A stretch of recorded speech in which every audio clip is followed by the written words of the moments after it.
Hey, what's going on everyone? So due to certain circumstances known as the Abyss Miss Memoria, I purpled Zidane. Fun fact, apparently Zidane's tail is cat inspired, not monkey inspired. So if you want to find out what this cat burglar does and what he offers to a team, stick around and find out.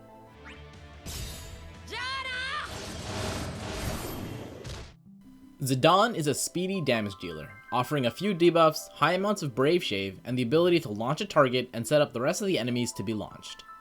His skill 1 is Stellar Circle 5 group hits into a single target HP attack. Onto all targets, it applies a speed debuff, and Zidane's frame debuff Thief's Mark, which lowers attack and max bravery.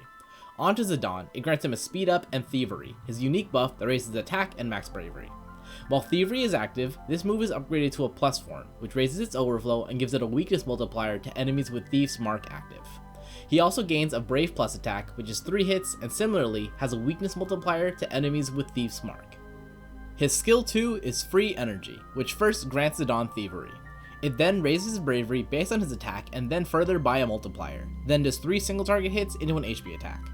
Onto the target, it applies a defense debuff and Thief's Mark, and similarly grants Zidane a defense buff.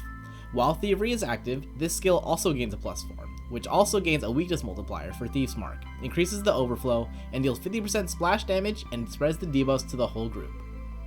His EX is Booster 8, which first gives Zidane a large generic bravery buff and then does 2 hits into an HP attack before launching the target. It's not a lot in its base form, but his EX is also quite old. With that in mind, his EX Plus gives him a lot, helping out his damage immensely. Realization itself already does a lot of things. Booster 8 gets more overflow and applies Thief's Mark to the main target, and also gets a plus form while Thievery is active. The plus form doubles the hits to 4, gains a Thief's Mark multiplier, 50% splash damage, and spreads the launch and Thief's Mark application to all enemies. This means that while only one target gets launched, all other targets are prepped for launch. Both forms also change his Brave attack to Mug, which is a very nice tool. It lasts for one use and does a lot of things. It steals half the enemy's bravery, does 3 single target hits, has a Thief's Mark multiplier, extends all of his own buffs by 1 turn, does an HP hit without using a bravery, and is also instant turn rate and doesn't add to turn count. 1 ingot is a small stat boost, which isn't too bad since Zidane has good boosts via his other passives and decent strength in his skills as is. 2 ingots auto applies Thief's Mark at the start of each wave, as well as starting Thievery and EX recast gauge, which is a pretty fun thing to start off with. 3 ingots boost the overflow of both forms of Booster 8, doubles their hits, and improves the splash damage of Booster 8 Plus. It also further improves his Brave attack and finally grants him an enhanced HP attack, which does 2 hits, has a Thief's Mark multiplier, and extends his buffs by 1 turn. Zidane is in a weird position that while he himself is probably in the B range of damage units, especially considering that he's EX Plus only, Abyss has put an unexpected spotlight on him. Abyss Perfectum, when it launched, offered valuable EX tokens as part of its rewards, just like the current Miss Memoria Abyss. Both dungeons had a specific requirement for a blue crystal unit and for a dagger unit, amongst other things. While there are certainly different options for the dagger unit, Pinello and Kais come to mind.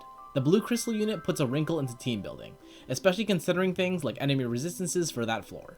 And then of course there's the fact that the Miss Memoria Abyss adds on a need to use at least one Final Fantasy IX character in the team. So for all those assorted reasons, Zidane's actually a really solid pick to fulfill as many codes as possible. He got his EX Plus with the Kais event, 2 months before LDs. Not really that long ago, but the issue is now for damage units until you have an LD, you're already a lesser consideration. Like I said at the start of the video, I purpled him so I can get through Miss Memoria since I have plenty of resources. He's just such a useful unit for that specific case. He has yet to receive an LD in Japan, and hasn't been featured since Kais' Lost Chapter, so to coincide with his LD, he could also get a rework.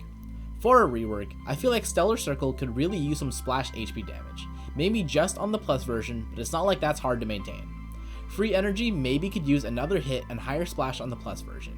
Increasing the effectiveness of the Thief's Mark weakness multiplier is also a thought. The way I see it, Zidane's speed and high turn rate is good and bad, since it means battery is less effective for him. As such, one thing I would like to see him get is a way to self-battery between his actions, either via Brave attack only follow-up or Brave return, maybe even as a new framed LD debuff since they increased the enemy buff limit to 8. Speaking of the LD, while I'm not going to predict what the attack itself might do, I can think about things that the passives might give. Ideas include improving his basic attacks to do group damage, granting him Mug or a different enhanced attack after LD cast, or just improving Mug so it has group damage. Mug is honestly such a useful attack, but the fact that it has instant turn rate means it doesn't add to EX recast, leaving you at possibly an awkward sliver left on your recast gauge. He's also due for a burst, but I don't really see any point in trying to predict that attack or the field effect, and I'd imagine that they'll just give him both his LD and burst at the same time, considering there are so many other units that still need LDs. As for units to compare Zidane to, I feel like there isn't much of a need right now. That is to say, if we weren't looking at Abyss specifically, Zidane is another good, borderline great character, but the game has changed. Why use him when you have someone else with an LD? Noctis and Arden are still dominating, and then below them are Machina, Garland, and Squall, all of them with better skill longevity and damage. If he's a favorite, you already purpled him, you don't need this video. If at this point, 3 months from the start of LDs and bursts, you still don't have one, I either am jealous of your conviction to save, or apologize for your bad luck. So yeah, that's Purple Zidane. I'll be honest, for what he offers, he's good. He has good hit counts on his skill 1 and his EX, solid brave gain from his skill 2, and the utility he gets from launching and from Mug are good, but obviously not exactly on demand. Outside of personal favoritism, he's obviously not really a sensible investment choice if you don't have an excess of ingots, but he is, available right now.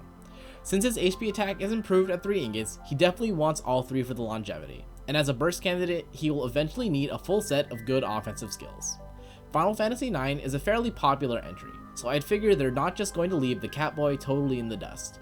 If you like this breakdown of Zidane's kit and want to see other videos like it or other Opera Omnia content, stick around and subscribe.